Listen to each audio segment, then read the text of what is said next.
Efésios 6:11, olha que texto interessante, nós vamos continuar, né? Vamos lá. Revesti-vos de toda a armadura de Deus para poderdes ficar firmes contra as ciladas do diabo. Porque a nossa luta não é contra a carne e sangue, ou sangue e a carne, e sim contra os principados e potestades, contra os dominadores desse mundo tenebroso, contra as forças espirituais do mal nas regiões celestes. Portanto, tomai toda a armadura de Deus para que possais resistir no dia mau. E depois de terdes vencido tudo, permanecer inabaláveis. Estai, portanto, firmes, cingindo-vos com a verdade e vestindo a couraça da justiça. Até aqui a leitura da palavra de Deus. Louvado seja Deus pela sua palavra. Muito bem. Meu desejo hoje é de conversar com os irmãos sobre a nova Eva. Isso é uma questão interessante. A nova Eva. Jesus começa, aliás, em um dos momentos na vida com os discípulos, ele diz assim: quem dizem os homens que eu sou? Isso é uma boa pergunta. Por quê? Porque havia vários entendimentos sobre quem era Jesus Cristo e havia várias percepções de quem estava próximo de Jesus Cristo sobre quem era Jesus Cristo. Exatamente. Esse é um ponto importante porque Jesus Cristo estava testando se a percepção dos irmãos em relação à sua verdadeira identidade, isso estava claro em meio a muitas pessoas que não tinham essa mesma percepção a respeito da identidade de Jesus Cristo.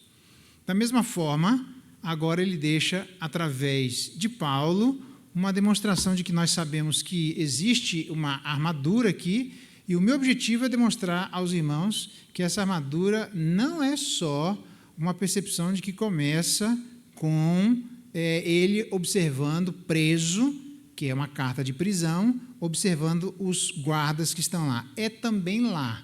Mas lembra, Paulo é um cidadão de 3 mundos. Um dos mundos de Paulo é o mundo hebreu. E isso é contra, a gente vai contra algumas heresias que tentam Albert Schweitzer e outros entrar no meio da igreja. Paulo é um cidadão de 3 mundos, ok? Um dos mundos é o Antigo Testamento, porque as pessoas querem negar que o cristianismo começa no judaísmo. Cristianismo, por isso que o cristianismo correto é judaico-cristão. Não é nem só judaico e nem só cristão. É judaico-cristão. Então, a percepção de Paulo de alguém de 3 mundos é olhar esta armadura também do ponto de vista do Antigo Testamento. Para que todos nós saibamos que Paulo trouxe não só o apóstolo aos gentios, o agora escatológico de Paulo, que só Paulo deu essa contribuição na revelação de Deus no Novo Testamento, só Paulo fala sobre o agora escatológico, a escatologia inaugurada, mas Paulo também fala a respeito de Jesus Cristo sendo o novo Adão e a igreja, se ele é o novo Adão, a igreja automaticamente é a nova Eva. Agora, esta Eva é muito diferente da primeira Eva. E aí é que a minha pergunta: qual é a imagem que nós temos desta mulher? Porque existem muitas imagens que os filmes colocam corretamente, trazendo a figura de uma mulher guerreira. Você vai se lembrar no seu nome daquelas mulheres lá daquele filme Pantera Negra, onde tem aquelas mulheres negras lá e bate o negócio, e aquilo ali vai para a briga, e aquilo ali você não chega perto não, que você vai apanhar. As mulheres guerreiras. Você tem uma da Nicole Kidman, é muito interessante, quando ela é uma inglesa, faz o papel de uma inglesa, e ela recebe da parte de seu esposo que faleceu uma herança. E ela vai em direção às terras que seu marido havia deixado por herança. Olha que interessante, porque chegando lá, ela viu tantas dificuldades que ela disse assim, num lugar árido, difícil, e que certamente aquela mulher, se ela assumisse uma postura passiva e não a postura de mulher guerreira, ela com certeza perderia aquele lugar.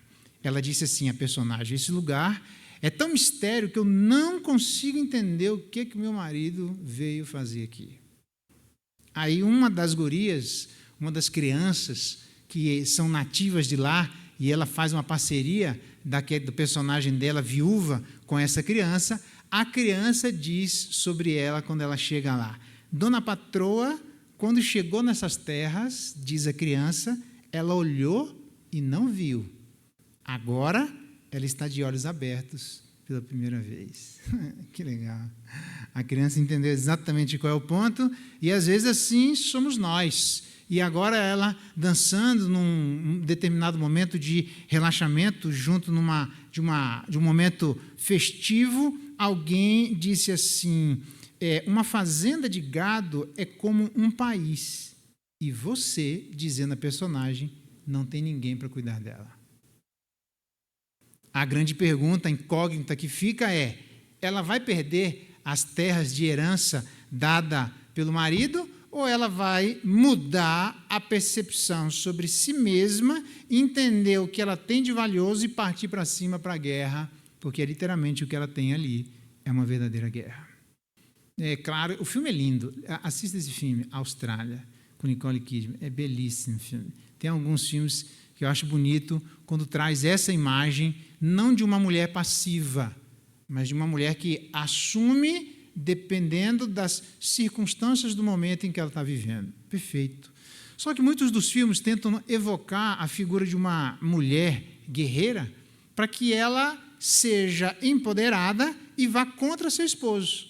É uma guerra de sexo, é uma guerra de classes, não tem nada a ver com isso. Só para você ter uma ideia onde é que vai essa falácia, alguém perguntou para um diretor do filme, Titanic, por que é que ele mudou a história? Porque como houve sobreviventes, o que acontece na história do Titanic, o que nós conhecemos do Leonardo DiCaprio, daquele camarada que tem um diamante, é um ricão lá, você quer que o cara morra, se exploda, como é que um rico faz isso? E aí você fica nervoso, e o Leonardo DiCaprio evoca essa mensagem de os pobres são oprimidos e os ricos são opressores. É uma leitura marxista ali da realidade, mas não foi isso que aconteceu. E um repórter perguntou para o diretor do filme por que ele mudou a história. Já que houve pessoas, por exemplo, teve pessoas que morreram, o Titanic é conhecido como o navio das viúvas. Todos nós sabemos que o homem fisicamente tem mais força que a mulher. Se não for uma Graciane Barbosa, alguma coisa do gênero assim, em geral, né, se não for a mulher do nosso irmão ali, em geral, que faz musculação ali, não briga com ela não, que você vai apanhar ali, né? Mas, em geral, do Jonas, né, Maria Pastora? Maria Pastora, você brigar com ela, te derruba lá, aí você fala, meu Deus do céu, não, desculpa aí, né, foi mal. Então, se não for assim, em geral, o homem tem mais força. E a pergunta é, como é que ele pode ser conhecido como o navio das viúvas, se foi uma luta de classes, os homens com mais forças deveriam ter empurrado as mulheres para a morte e, literalmente, ali ser conhecido como o navio dos viúvos. Mas eu fiz essa argumentação uma vez numa sala de aula para falar sobre egoísmo e altruísmo. Mas eles não fizeram isso. Por quê? Porque eles deixaram o lugar deles para as mulheres sobreviverem e eles morreram, os homens. Então, não é uma luta de classes como aparece lá. Então, o diretor do filme respondeu assim, é que nós vivemos numa geração tão egoísta, que se eu falasse a verdade, ninguém ia acreditar. O filme Titanic que você assistiu é uma mentira por causa do egoísmo da nossa sociedade. Não a mentira do desastre do Titanic, mas como os eventos se sucederam até que aquilo acontecesse. Por quê? Por causa do egoísmo. Eu concordo, na época eu falei isso, mas esse é outro assunto, eu não quero gastar meu tempo aqui, né, falando como é que eu continuei argumentando para falar sobre egoísmo e altruísmo. Ali é só uma demonstração clara de que o egoísmo está presente, nós sabemos disso. Mas o meu ponto é, voltando às mulheres guerreiras, para nós prestarmos atenção que, dependendo da nossa ideia sobre a figura feminina, nós podemos ter a ideia de uma figura feminina passiva. A pergunta é, Jesus tem a ideia de que a nova Eva, diferente da primeira, é uma mulher passiva? Isso é uma boa pergunta. A mulher que Jesus Cristo deixou aqui, porque ele é o noivo, e ele vai buscar a sua noiva, e é melhor não mexer com a noiva. E o filme que eu me lembro disso é O Último dos Moicanos. Belíssimo filme, assista esse filme. E ele está lá, é um dos nativos indígenas americanos, e tem aquelas brigas entre eles, e literalmente a tribo dele está sendo morta, e ele sabe que ele não vai conseguir escapar da prisão. Então ele diz para a mulher dele, é belíssima a cena, porque ele diz assim, fique viva, aconteça o que acontecer, fique viva, porque eu volto para te buscar. Eita, aí sim. E aí ele pula na cachoeira, ele sabe que os caras não adianta correr, ele deixou a mulher dele para ser presa. E a mulher dele ficou viva. E a história agora começa a demonstrar do filme, ele voltando, perseguindo, e ele respira fundo e vai matando um por uma, que eu vou buscar minha mulher, eu vou. Mas até lá, existe uma batalha, onde Jesus Cristo nos livra da ira vindoura, mas ele não nos livra da guerra presente. Todos nós, como noivas de Jesus Cristo, como uma nova Eva, nós temos uma batalha nas nossas mãos. Diferentemente da mulher do filme O Último dos Moicanos, será que Jesus Cristo simplesmente disse assim, fique vivo? Se vira aí, eu volto para te buscar? E a gente diz, caraca, meu negócio é comigo aqui, porque Jesus foi para o céu, expulsou Satanás, Satanás veio para a terra, mandou uma besta emergir do mar, uma besta emergir da terra, e Jesus Cristo diz, fui embora, fica aí. Não, mas Satanás está aqui, está contra nós, você vai embora. Agora, como é que nós fazemos? Essa é a grande questão. Jesus Cristo deixou armas. Eu não sei se você é favorável a armas, mas eu estou falando destas armas, e é bom que você seja favorável às armas, senão você vai morrer sozinho. Porque Jesus Cristo não disse para a sua noiva, fique viva. Ele fez mais do que isso. Ele deixou a sua própria guarda pessoal, o Espírito Santo de Deus, através de quem ele teve a instrumentalização necessária para poder vencer num verdadeiro duelo que ele teve logo de início, por exemplo, quando o Espírito Santo leva Jesus Cristo para ser tentado no deserto. Ele, cheio do Espírito Santo, teve uma primeira batalha, um primeiro duelo, junto e diante e em frente a Satanás, e venceu. E aí depois, quando ele sai, ele encontra a legião, mais de 6.000 anjos. Quem são vocês, legião, porque somos muitos? Pode ir embora daqui. Qual é a resistência que aquele monte de anjo maligno teve em relação a Jesus Cristo, a ponto de tirar o pudor daquela pessoa, a ponto de fazer com que ele se ferisse com pedras, a ponto de fazer com que ele se isolasse e vivesse pelado lá no cemitério? Mas essa pessoa não se matou. Porque para Satanás não compensa só a morte, ele quer a desgraça e a humilhação e o espizinhamento daquilo que é a criação de Deus, quase que mais ou menos fazendo o papel que Jonas fez quando ele estava no barco, porque o grande problema de Jonas, um homem que era filho do pastor da igreja presbiteriana na época, a igreja presbiteriana antiga, vem lá de trás, né? Ela começa antes do Éden, porque Deus é presbiteriano, não sei se você sabia disso, né? Então, aí está lá Jonas na briga, e aí o que acontece? Jonas, que sabe que tem um problema com Deus, diz para os camaradas assim, eu sei qual é o problema, me joga no mar e resolve. Por acaso Jonas operou o tendão igual eu, que ele não podia andar direito, estava mancando? Por acaso ele estava em cadeira de rodas, como alguns caras no Novo Testamento, que não podiam andar direito? Por acaso ele estava cego, que ele não sabia onde era o lado externo do avião? Por que Jonas fez aquilo? Ele deu uma de Satanás. Às vezes filho de pastor dão de Satanás. Às vezes líderes dão de Satanás.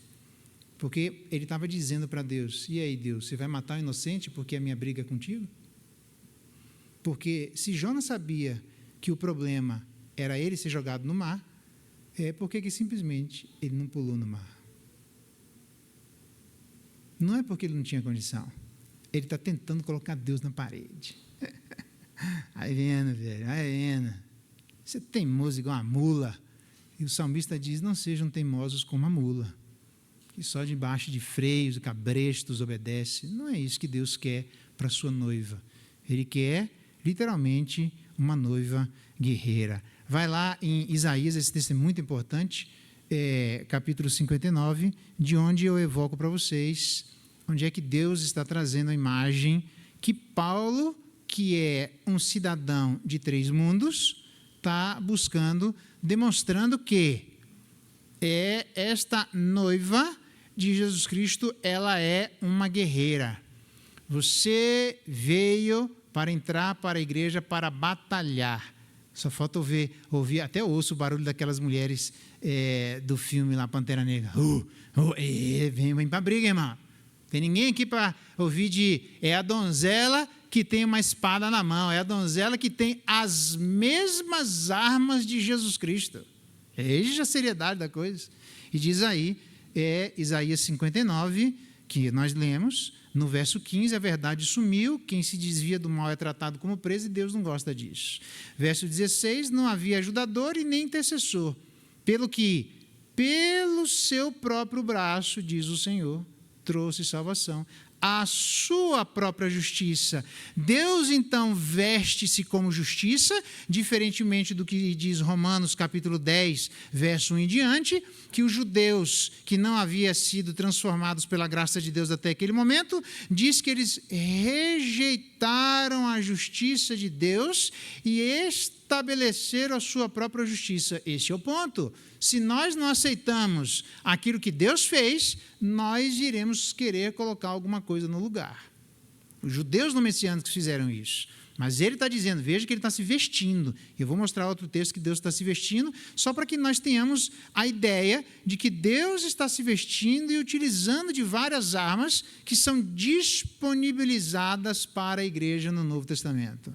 Vestiu-se de justiça como de uma couraça, é daí que vem lá. Pôs o capacete da salvação, parou aí. A minha pergunta é, primeiro quiz de hoje. Hoje tem vários quizzinhos. E não é para você mandar embora, não. É para eu ficar aqui na igreja, tá bom? Para animar vocês, tá? Primeira perguntinha lá. O que é que existe nessa armadura que, de Jesus Cristo, nesses elementos, não foram deixados na nova armadura? Estes elementos estão aqui, mas tem pelo menos 2 deles que não foram deixados para ser usado pela igreja. Pergunta, primeiro quiz da noite. Quais? Possibilidade A, B... Não sei, você responde, vamos ver lá. Qualquer coisa o Fernando vai dar um chocolate ali, que ele está animado hoje. Pôs o capacete da salvação na cabeça, está vendo? Ele está se preparando para a guerra. Pôs sobre si a vestidura da vingança e se cobriu de zelo como de um manto. Está vendo aqui? A roupa, o manto, de onde é? É o que vai aparecer exatamente no Novo Testamento. Pergunta, quais elementos ou qual elemento aqui que não aparece no novo elemento lá no Novo Testamento? A resposta está fácil, né? Esse quiz aí está fácil. Separa o chocolate lá, hein? Pirulito ou doce, chocolate é ele. Diz aqui a vestidura da vingança. Este elemento não foi disponibilizado por Deus no Novo Testamento. Então, a igreja deve batalhar? Sim. A igreja deve se vingar? Não. Batalhar? Sim. Guerrear? Sim. Se vingar? Não. Não confunda batalha com vingança. Deus diz, ai daqueles que caem na minha mão, porque horrível coisa é cair na mão do Deus vivo, vingador. Quem é o nosso grande vingador? Jesus Cristo, o Cordeiro que vem em ira. E quando eu preguei isso lá em Jataí, não esse texto, mas falando sobre o Cordeiro que vem em ira, teve um piá que fez um desenho e mandou para mim um cordeiro voando, com a couraça do Homem de Ferro, o capacete do Thor, e ele falou para mim assim, era a única imagem que vinha na minha cabeça. Eu falei, é isso mesmo, essa imagem está certa. É um cordeiro vingador. A gente tem que parar de falar, a gente vai cometer erros que algumas igrejas cometem, não vou dizer o nome, mas quem sabe ler um pinga-letra, de olhar Jesus Cristo hoje como se ele estivesse na manjedoura. Ele não está na manjedoura, irmão. Isso é um erro. Por quê? Porque ele é um homem adulto, um homem maduro, e ele não é só um homem maduro e adulto, ele está glorificado, ele não é mais sofredor, ele agora é vingador da sua igreja. Toda autoridade me foi dada no céu e na terra. Quando ele chega no céu, Apocalipse que nós vimos, não teve mais lugar para Satanás e seus anjos lá. E aí ele expulsou Satanás e seus anjos para a terra, curiosamente falando, onde nós mora. Satanás veio para onde nós mora. Entendeu? Só que Jesus Cristo não deixou a sua noiva dizendo o último dos moicanos. viva, que eu venho te buscar. E aí se vira, faz o que dá. Não, não é assim não, velho. Se fosse assim, aí ia ser um massacre total. Pelo contrário. Então, esse texto demonstra claramente que Jesus Cristo tem armas, exceto a da vingança, que é de exclusividade dele. É mais ou menos como o martelo do Thor.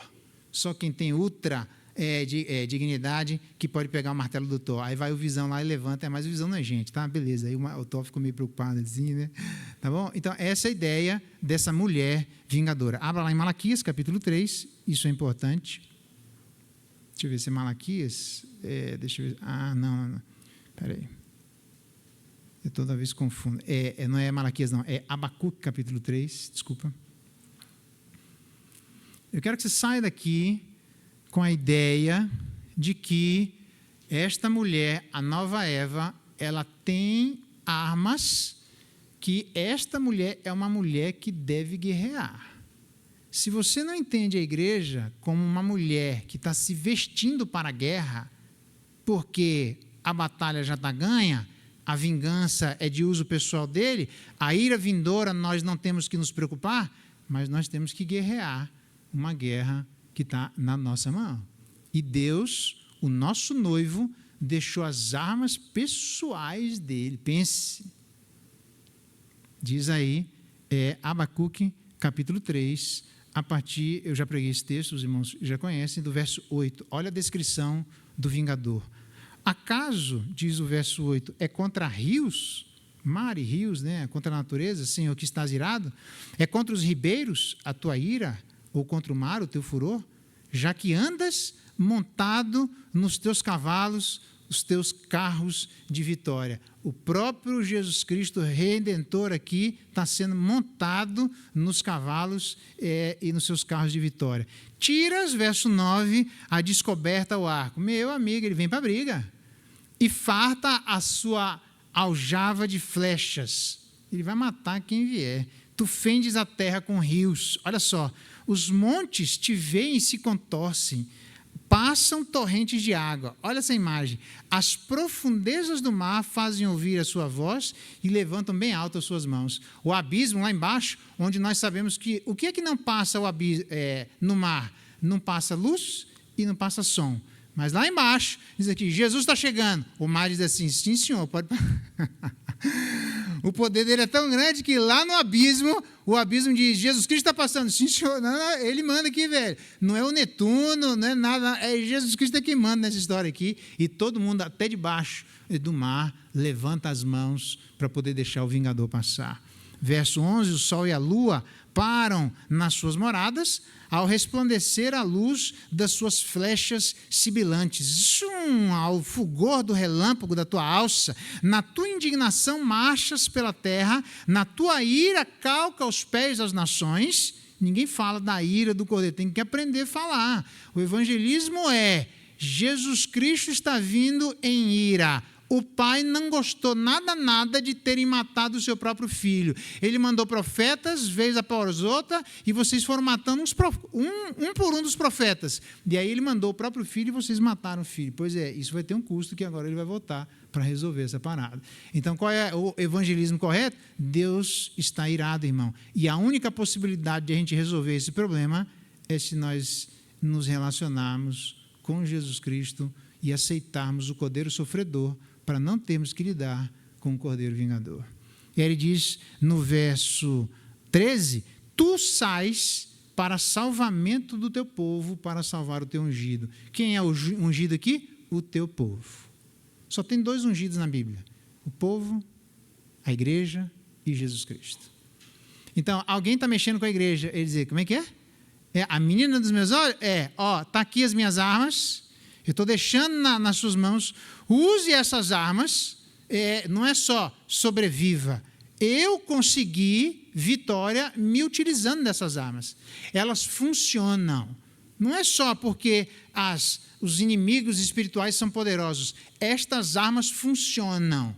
Use essas armas, andem com o Espírito Santo, eu vou usar essa expressão, não é exatamente uma boa expressão, mas o meu guarda pessoal, não é isso, o Espírito Santo é mais do que isso, né? Não é escravo de Jesus Cristo, mas é alguém que andou com Jesus Cristo desde o começo.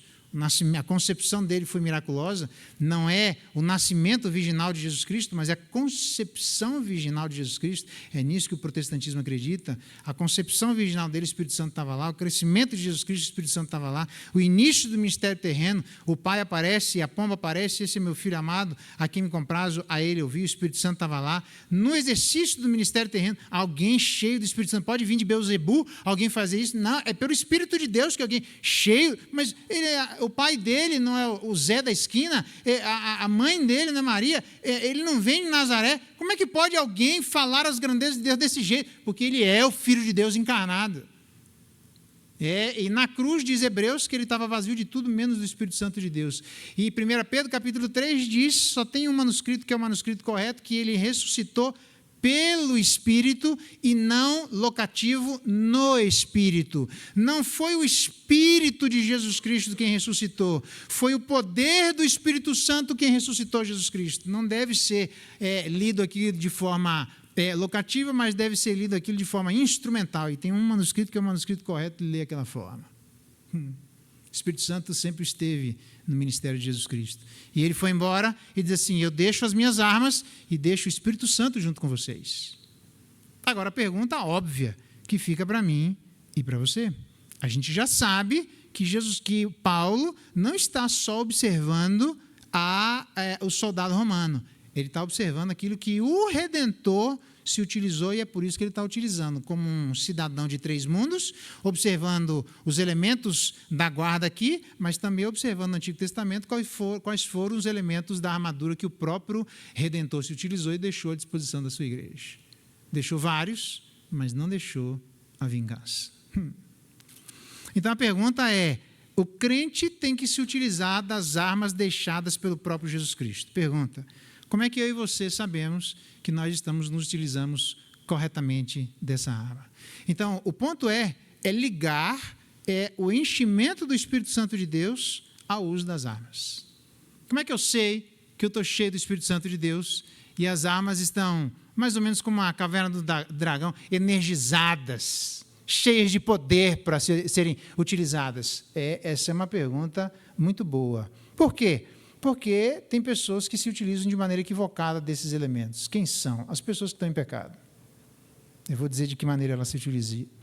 O crente deve estar armado, pronto para guerrear, mas ele se utiliza ou porque ele não quer se utilizar, ele se utiliza, às vezes, da arma de maneira distorcida, como o próprio Satanás se utilizou. A mesma arma, os mesmos elementos, mas se utilizando de maneira completamente equivocada, porque Satanás é o pai do pecado, é o pai padrasto, alguma coisa. Ele é um cara que está assim com o pecado, não vem nada de bom nele. Então, pessoas que se encontram em situações aqui assim e querem andar desse jeito, aí são pessoas que vão se utilizar dos elementos da armadura do próprio Jesus Cristo, mas ela não terá efeito. Porque para se utilizar dessas armas, tem que se utilizar do jeito certo. Mas a pergunta é, como é que eu sei que eu estou me utilizando do jeito certo e, portanto, cheio do Espírito Santo de Deus? Pega um elemento do Antigo Testamento. Entre uma arma e o enchimento do Espírito Santo de Deus. Resposta, quem que vem na sua mente no Antigo Testamento? A resposta, Elias e Eliseu. Elias foi uma pessoa singular, uma pessoa tremendamente poderosa, a ponto dele aparecer no Novo Testamento, no Monte da Transfiguração, junto com Moisés. Aí está andando a vida de Eliseu, junto com Elias, e Eliseu diz assim, Elias diz assim, semelhantemente a Salomão, pede o que você quer de mim, antes que Deus me recolha para ele. Aí, já pensou? Pede o que você quiser de mim. E eu, na hora, responderia, eu quero pedir, mas ter direito a mais 10 coisas quando você for embora. Isso aí pode ir, que aí depois eu penso com calma o que eu vou pedir, né? Ele falou assim, eu quero porção dobrada do seu Espírito. Eita! Nós estamos falando de Elias, não é qualquer um. Porção dobrada de um Zé Mané é nada, porção dobrada de um é 2. Porção dobrada de 150, ixi, mano, aí mudou. Dura coisa me pediste. Se você vir, o que vai acontecer, está resolvido o problema. Vir. Aí o que acontece? Acontece literalmente que vem os cavalos e as carruagens, obrigado, oráculo, e separam os dois, e depois do oráculo separar os dois, vem o redemoinho e leva Elias embora. Quem é que levou Elias embora? O redemoinho. O oráculo disse corretamente que, na verdade, a carruagem separou os dois. Ok. Aí, o que acontece? Quando ele fica, ele se dá conta, ele rasga as suas vestes, e o que é que ele tem agora do lado dele, Eliseu? Ele só tem uma coisa do lado dele, que é literalmente a capa de Elias.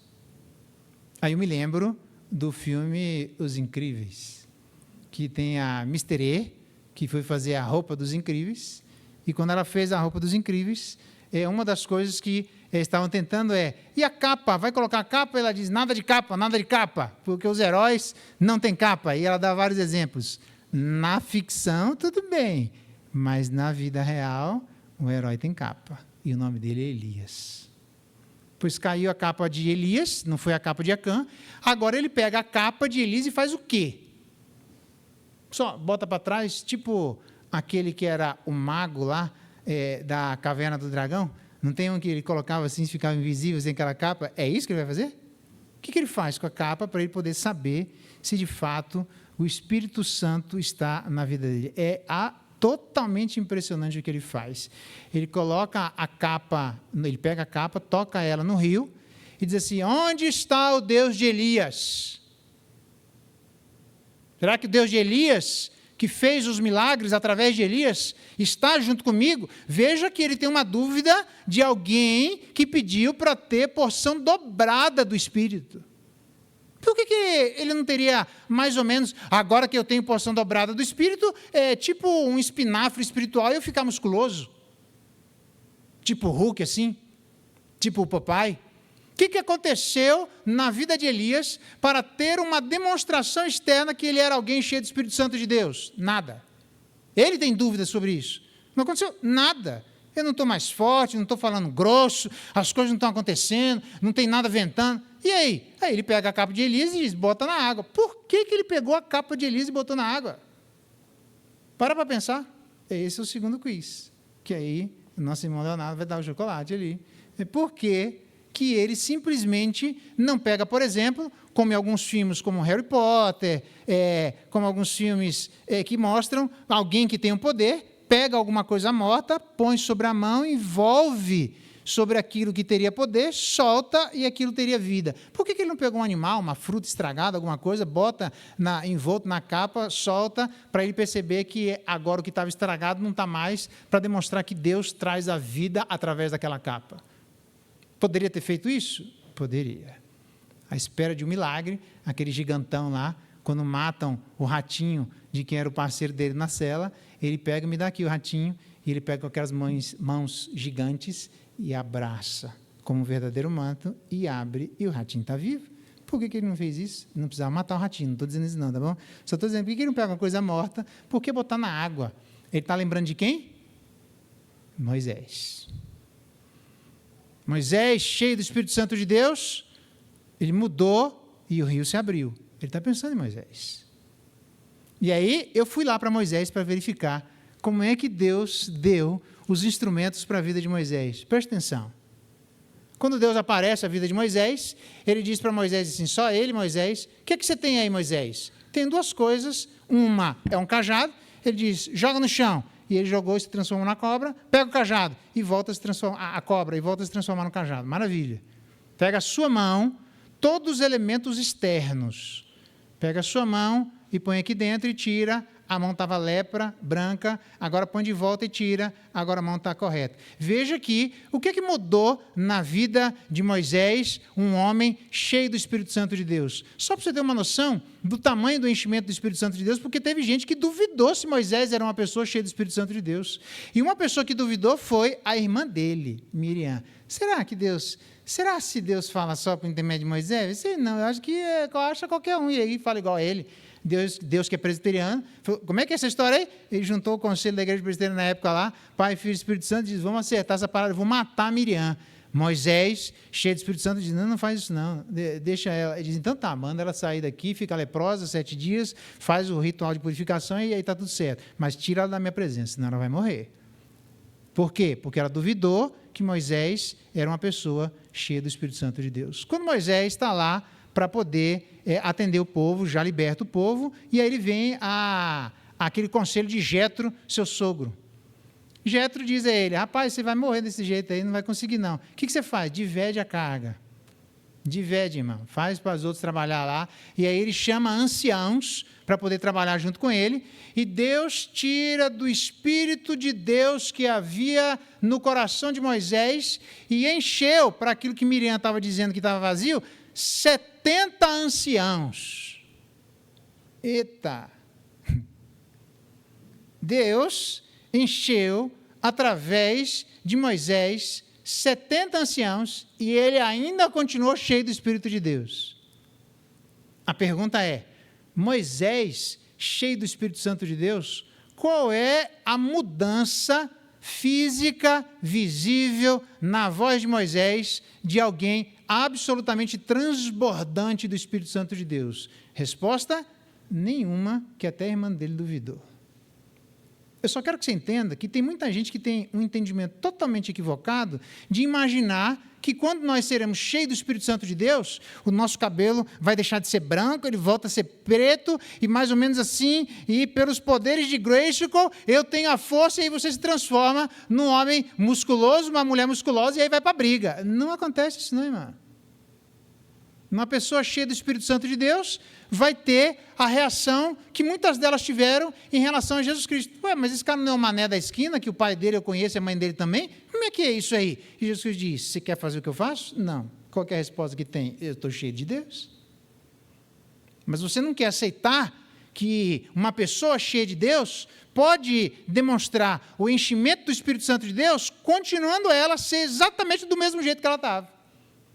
E é aí que vem as igrejas tentando explorar esse tipo de significado que você não acha em lugar nenhum, porque pessoas cheias do Espírito Santo de Deus você tem de monte na Bíblia. E quais deles falaram língua estranha? Nenhuma, desculpa, irmão. Eu sou presbiteriano. Quais deles mostraram algum tipo de mudança no cabelo, na voz, no jeito de andar? Nada. Continuaram exatamente as mesmas pessoas, cheias do Espírito Santo de Deus, a ponto de encher 70 pessoas e a ponto de dividir um rio. Dentre as poucas coisas, ainda que são mencionadas a respeito de Elias. E Eliseu está pensando nisso.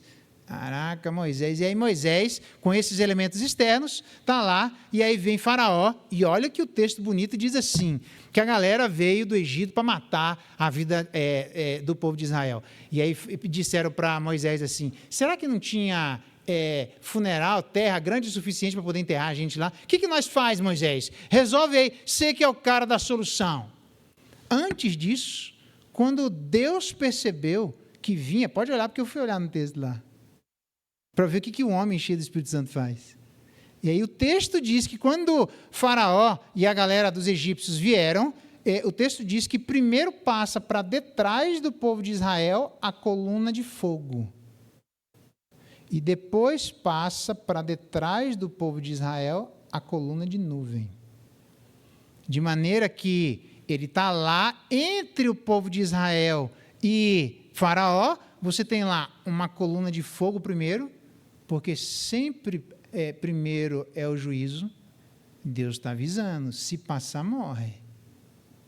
Isso está claro. Tá todo. Como é que vocês acham que Faraó achou? De longe está vendo lá a coluna de nuvem e a coluna de fogo. Está lá o povo de Israel, bora lá acabar com a raça desse povo lá, que eles enganaram, eles iludiram a gente lá. Eu não sei porque que eles liberam. E Deus vai para detrás na coluna de fogo primeiro. Se passar, vai morrer todo mundo. Eles estão vendo isso. Mas, como Deus é misericordioso, vem a coluna de nuvem, que diz o texto que, enquanto o mar está aberto e o povo está passando, existe noite para os egípcios, e a coluna de fogo iluminava a vida do povo de Israel. O que significa que, para os desobedientes, a escuridão, para os obedientes, a iluminação. Na escuridão, Deus é tão bom que momentos antes de Deus mandar o anjo da morte, onde houve um clamor como nunca havia aparecido até então na história do povo do Egito, onde até primogênitos de animais morreram, Diz o texto que um monte de gente morreu, mas antes disso acontecer, o que é que vem? Uma absoluta escuridão. Eles acabaram de experimentar uma escuridão e depois disso o juízo. Agora eles estão atrás do povo de Israel, o que é que tem? Uma escuridão. Cara, era para eles olhar e dizer, vai vir juízo, vamos embora daqui que não vai dar certo esse negócio. Deus está avisando, exatamente como Deus está avisando nos dias de hoje através da igreja. Por quê? Porque a palavra da igreja, quando ela vai e ela não ilumina, a palavra da igreja vai como uma neblina e a pessoa continua na escuridão. O juízo está vindo, irmão. Mas a igreja está iluminada, andando no meio da escuridão, porque nós fomos livres do juízo vindouro. Então, eu quero que você entenda esta imagem, porque antes disso acontecer, então Deus disse a Moisés assim, presta atenção, Moisés, estica a mão e divide o mar.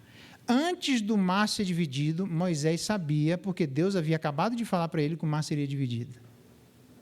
Não foi assim. Ele toca no mar e diz, caraca, velho, eu não imaginei que isso ia acontecer. Nossa, que coisa maravilhosa, nunca na minha cabeça. Não, ele sabia que ia acontecer, porque Deus falou para ele que ia acontecer.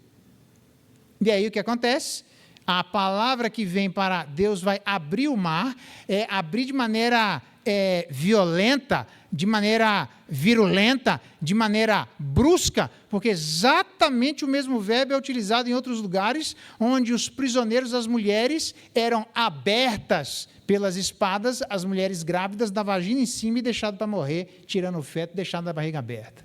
Bruto, Deus vai fazer de maneira bruta. E a pergunta é, se vai ser de maneira bruta, Moisés vai virar Hulk do Antigo Testamento. Agora sim, Hulk esmaga e ele bate e o mar abre. É assim que acontece? Ele dá uma paulada lá para abrir? Não, Deus diz, estica a mão. Com qual arma? A arma que Deus havia dado lá atrás. Uma arma simples. Moisés sabia que não tinha nada de especial naquela arma. Ele sabia que o que tinha de especial era porque ele estava obedecendo a Deus. E quando a gente obedece a Deus, usando a arma do jeito que Deus mandou, uma arma simples abre o mar. E aí diz o texto que ele abriu, e veio um vento leste, um vento oriental, e ventou durante a noite toda.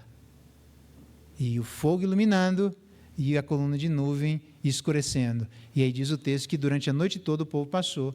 E aí, lá do outro lado, ele diz assim, Moisés não tocou na água, irmãos. Porque lá do outro lado, Deus diz para ele assim, estica de novo a mão e as águas vão se fechar. Não tem água nenhuma para parecer tipo desenho que ele vai bater na água e agora a água vai se fechar. O mar está aberto, irmão.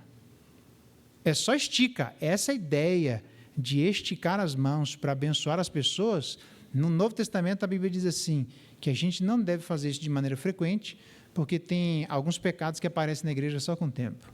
Isso é de uma responsabilidade muito grande, irmãos. Abençoar com as mãos é de uma responsabilidade muito grande. E aí agora Elias está sabendo que Eliseu está sabendo que Moisés, quando ele abre, usa aquelas armas que Deus deu, do jeito que Deus deu, as coisas se abriram. Agora a pergunta é, de onde Moisés tirou e sabia que um vento ia vir e as coisas iam separar de água e terra seca?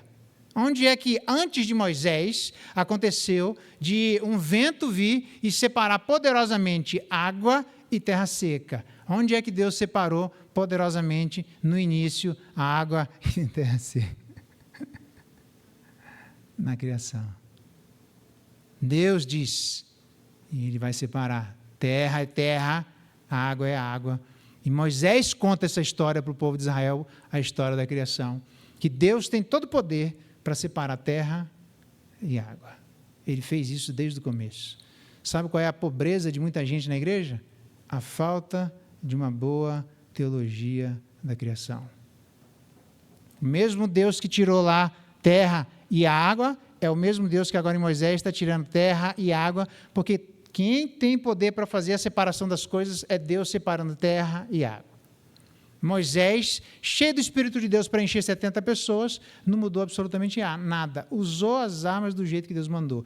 É por isso que agora Eliseu está dizendo, bom, sobrou a capa, o que eu vou fazer? A mesma coisa que Moisés fez. Coloca lá.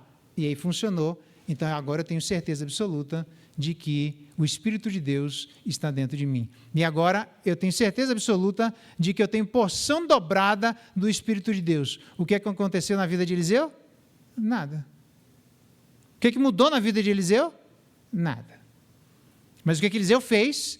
Usou a arma do jeito que Deus mandou. O que é que Elias fez? Usou a arma externa do jeito que Deus mandou. O que é que Moisés fez? Usou a arma externa do jeito que Deus mandou. O que é que Jesus Cristo fez? Usou armas e deixou as armas para serem usadas. Elias é meio grosso, porque ele diz assim, se você viu o que vai acontecer comigo, você vai ser cheio do Espírito Santo de Deus. E continua andando, grosso, nem ficou explicando muito, é assim, se quiser bem, se não quiser. Veja que quando Elias sobe, ele não tem um manualzinho, pega a capa, põe atrás, fala 3 vezes, bate na porta. Bicho, se vira, irmão. Agora, pensa você, Eliseu, com a arma na mão, com a capa na mão de Elias, com todo o poder cheio do Espírito de Deus, sem usar aquela capa. Eu diria para você, ele saberia que ele estaria cheio do Espírito Santo de Deus? Não. Ele mesmo estava em dúvida se ele estava cheio do Espírito Santo de Deus.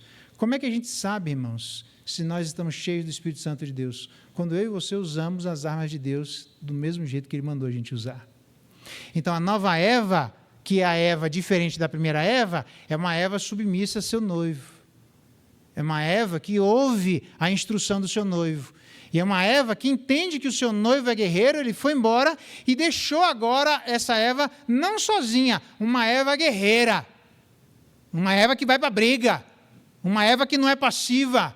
Uma Eva que não ouve as coisas de qualquer jeito. Uma Eva que pega aquelas armas. O meu Senhor, aquele que é o meu mestre, aquele que manda na minha vida, aquele que é o amado da minha alma, ele deixou as armas dele, pessoalmente. Eu vou usar as armas dele. Vai dar certo? Se eu usar as armas do jeito que ele mandou, vai. Porque as mesmas armas deu certo com ele. É só usar do mesmo jeito que vai dar certo conosco. Então, quem é a nova Eva? E eu queria que você tivesse essa ideia. A nova Eva, que horas são? É uma Eva, tudo bem, acho que está vindo a voz celestial, está quase acabando aqui. A nova Eva é uma Eva guerreira. A pergunta é, você entende que você veio para guerrear? Então, qual é a imagem que nós temos de uma igreja? Qual é a percepção que eu e você faríamos num desenho de uma igreja? Seja lá qual for o desenho físico que você fizer, das pessoas que compõem essa igreja, tem que ser uma Eva guerreira. Porque o que é que Jesus Cristo espera? Que a Eva use as armas que ele deixou, que ele usou, pessoais, na guerra que ela vai ter para batalhar. E é uma guerra tremenda e ela não deve brincar. A pergunta é, nós usamos as armas de Jesus Cristo menos a vingança? Quando eu olho para o meio da igreja, você tem exatamente vingança tentando acontecer no meio da igreja. Tem certeza que essa é a arma correta? Você tem ódio existindo entre familiares. Tem certeza que é essa arma que Deus deixou?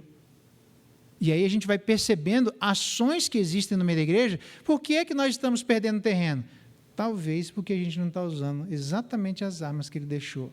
A arma não foi de vingança? A arma não foi de falta de perdão? A arma, se você se lembrar, a espada é tanto para defesa quanto para ataque.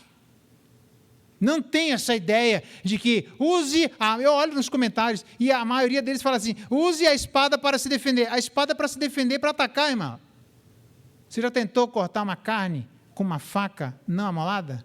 Você corta. Eu vou dizer assim, você rasga a carne. Você chama Satanás e você vai dizer, se ele aparecer aqui, eu vou esganar ele. Porque aqui dá um trabalho do tamanho do dia inteiro cortar. Porque você consegue, mas ela não está amolada. Por quê? Porque você não está se utilizando da arma de maneira correta. A espada de Deus é uma espada para se defender? Sim. É uma espada para atacar? Sim. Detalhe, a palavra que aparece ali como espada é uma espada curta, que era para uso pessoal de uma luta individual. Você está pronto para se defender e para batalhar numa guerra individual, onde Deus deixou para mim e para você instrumentos para vivermos em comunidade, mas quando nós estivermos sozinhos, nós não estamos sozinhos. O Espírito Santo está do nosso lado e nós temos armas para poder usar. Não vem não, que eu vou me defender, mas eu também vou atacar. Quantas vezes nós atacamos, no bom sentido, as pessoas com a palavra? Quantas vezes, para isso, tem que fazer o quê? Treinar, aí os militares me ajudem aí. E treina de novo, e treina mais uma vez. Mas cadê a guerra? Calma, que no Brasil a gente não é de guerra, a gente não quer guerra, senão a gente vai morrer na guerra em 5 minutos. Mas treina de novo, e treina de novo. E você passa, pode não ir para a guerra, você passa a vida inteira treinando. Por quê? Porque você está pronto, se a guerra aparecer, no nosso caso, nós nascemos no meio da guerra. Não é que ela vai aparecer, nós já estamos no meio do campo de batalha. E sabe quem eu percebo que Satanás vai tendo vantagem sobre as pessoas? Aquelas, justamente, que não estão se utilizando das armas deixadas por Jesus Cristo para se defender e atacar individualmente. Tem coisas que no coletivo nós nos ajudamos, mas tem coisas que são individuais, irmãos. Eu não posso ajudar tudo em vocês e vocês não podem ajudar tudo para mim. São coisas coletivas, mas são coisas individuais. Onde é que as pessoas estão perdendo? Nas guerras individuais. Por quê? Porque não estão fazendo uso daquilo que Jesus Cristo deixou para todos nós. Porque a nova Eva não é passiva, é guerreira. Teve gente que tem a cara de pau e diz assim, mas por que eu vou frequentar a igreja? Para aprender a usar a espada, irmão. Para quê? Porque quando você estiver sozinho, você vai entender. Você vai precisar da espada. Satanás veio com tudo e Jesus diz, mas do outro lado está escrito assim também, você está enganado. Ah, mas e assim? Mas também está escrito assim. Ah, mas e assado? Mas também está escrito de outra forma. Desculpa, mas você está falando metade da história. E aí Satanás foi embora. A mesma arma ele deixou para nós. Agora tem que saber usar. Tem que ser treinado para isso. Eu nem estou brigando aqui. Você não vai me ver fazendo. Para dizer, venha na igreja todo domingo. Não é isso. Eu só estou dizendo a vocês que existe um aspecto comunitário da fé e existe um aspecto solitário da fé. E estas duas coisas são feitas para nos estimularmos a nos prepararmos para batalhar uma guerra que todos nós estamos envolvidos. Vamos orar, pedir a bênção de Deus sobre cada um de nós, porque esta Eva é uma Eva guerreira. Depois eu explico o resto, mas é uma Eva guerreira. Eu quero que você saia daqui com essa mentalidade de que a Eva não é passiva. Tem pessoas, pastores, prestem atenção, no doutorado, já terminado na história da igreja, que o pastor veio e falou uma heresia na igreja. Sabe quem foi conversar com ele? Uma senhora da igreja, que não trabalhava fora, que tinha uma vida ordinária, e disse, pastor, posso conversar com o senhor? Pode. Ela foi lá, corrigiu o pastor que era doutor naquilo que ela estava errado, pregou o evangelho para ele e o pastor testemunha na sua vida que a conversão dele aconteceu ali. Porque eu não sei se você sabe, nem todo pastor é convertido. Eu sou, tá? Fica tranquilo. E já é difícil lidar, imagina se não fosse. Irmãos.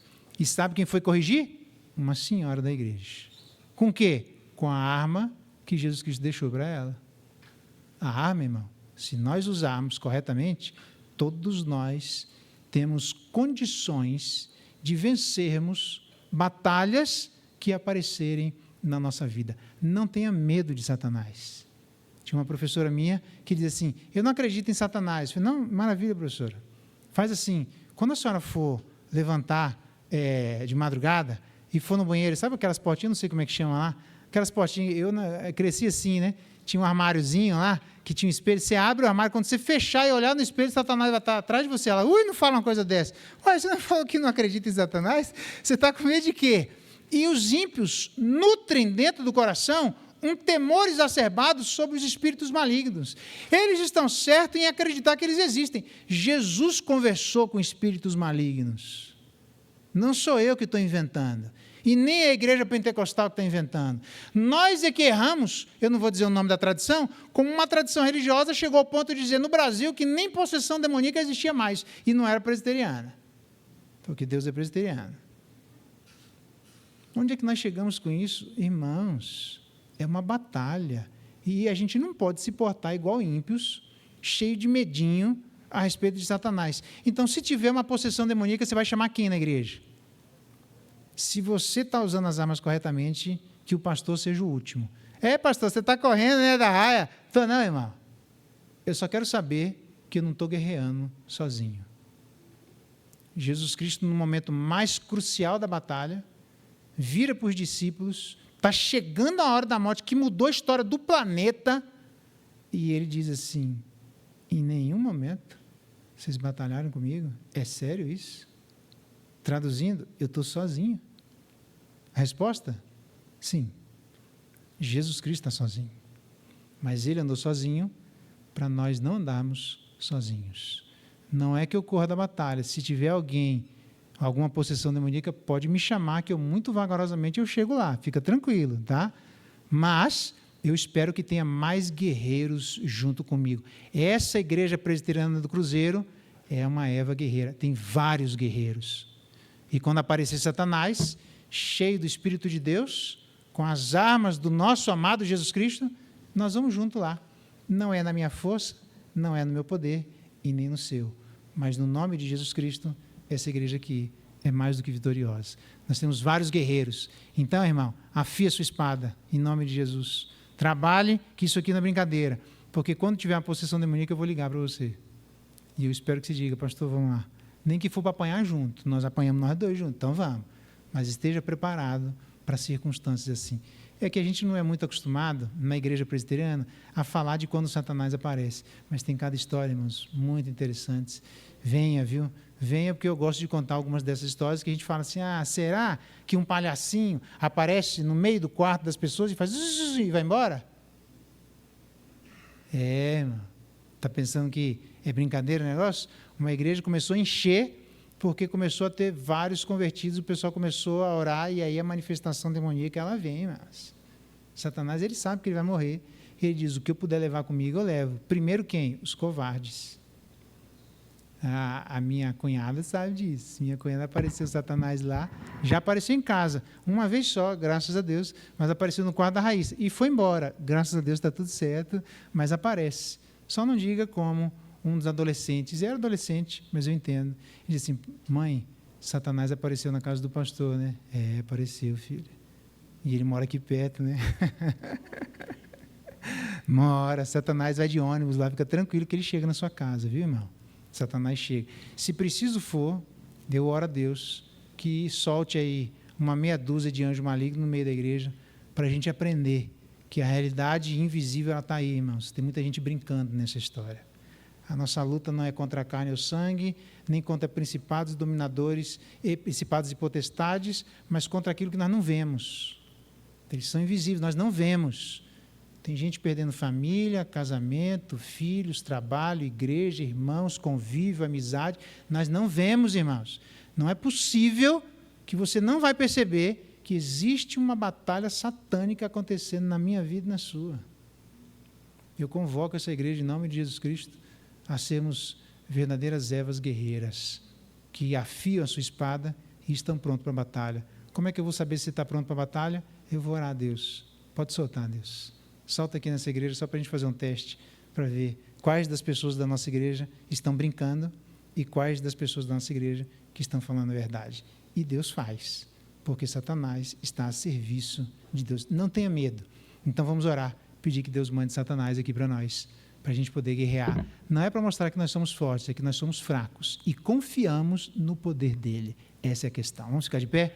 Vamos orar? Deus bendito, nós acreditamos no teu poder. Nós somos a Eva guerreira, não estamos sozinhos, nós temos armas que o Senhor usou, que são absolutamente eficazes. E nós temos ainda o Espírito que andou junto com o Senhor desde a concepção milagrosa de Maria. Obrigado, Deus, porque Ele mora dentro de nós, para não ter o risco de a gente sair de casa e esquecer o Espírito Santo em casa. Onde a gente estiver, o Espírito Santo está junto. E as armas que o Senhor deixou é para dormir vestido e acordar vestido. Não é para tirar. Existe uma grande batalha acontecendo. Pai, o Senhor conhece a Igreja Presbiteriana do Cruzeiro mais do que eu e mais do que qualquer um de nós. Nós sabemos que Satanás está a seu serviço. Se preciso for, pode soltar, Deus, do nosso meio. Espíritos malignos, para que a gente aprenda a seriedade da luta que existe e não simplesmente ficarmos com medos exacerbados ou simplesmente dizer como algumas pessoas que cheguei a conhecer, não, eu não gosto de falar desses assuntos. Eu também não gosto, irmão. Mas eles estão aí e precisam ser lidados. Então, em nome de Jesus, eu não quero Satanás morando na minha casa, mas eu não tenho medo se ele aparecer. Não tenho medo não é porque existe poder em mim nem em nenhum de nós. Nós somos fracos. Lá atrás, porque não havia ajudador, não havia intercessor, o Senhor vestiu a sua justiça, o Senhor puxou o seu braço forte, o Senhor vestiu as armas celestiais e o Senhor foi para a batalha. O vitorioso é o Senhor, não somos nós. E é graças à tua vitória que nós temos a nossa vitória e teremos, como diz Davi, as nossas vitórias.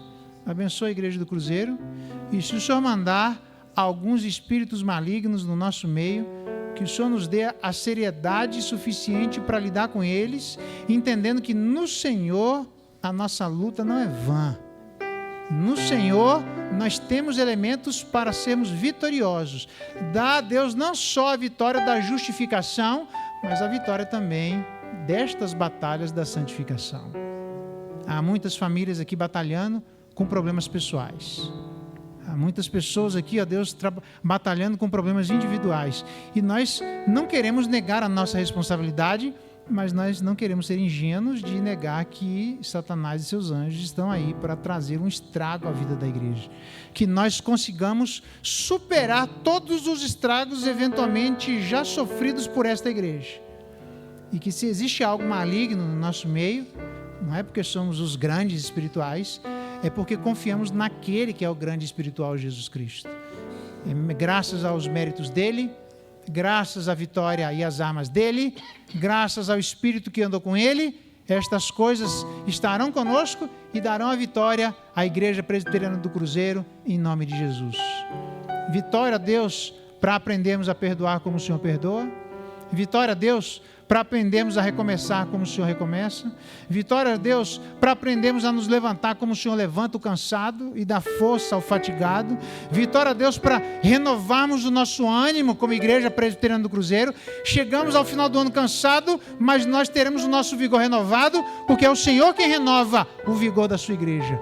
Renova a igreja Presbiteriana do Cruzeiro, renova o vigor dos meus irmãos e dos corações, dos homens de família, das mulheres de família, das famílias da nossa igreja. Renova o vigor da igreja Presbiteriana do Cruzeiro, para que sejamos não só transformados em musculosos, pessoas normais, mas que como Moisés são cheios do seu Espírito, como Elias são cheios do seu Espírito, como Eliseu são cheios do seu Espírito, porção dobrada do seu Espírito, vivendo vidas normais, mas com a companhia absolutamente anormal do Espírito Santo de Deus, tomando conta do nosso coração, da nossa casa, do nosso pensamento e da nossa vida.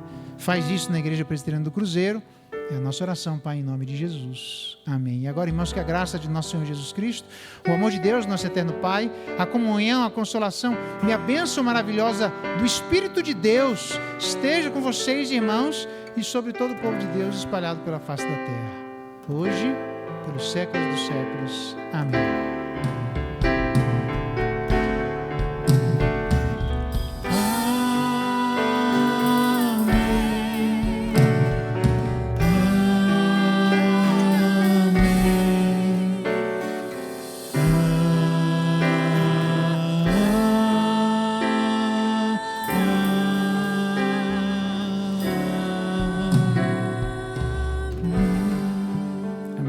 Podem sentar.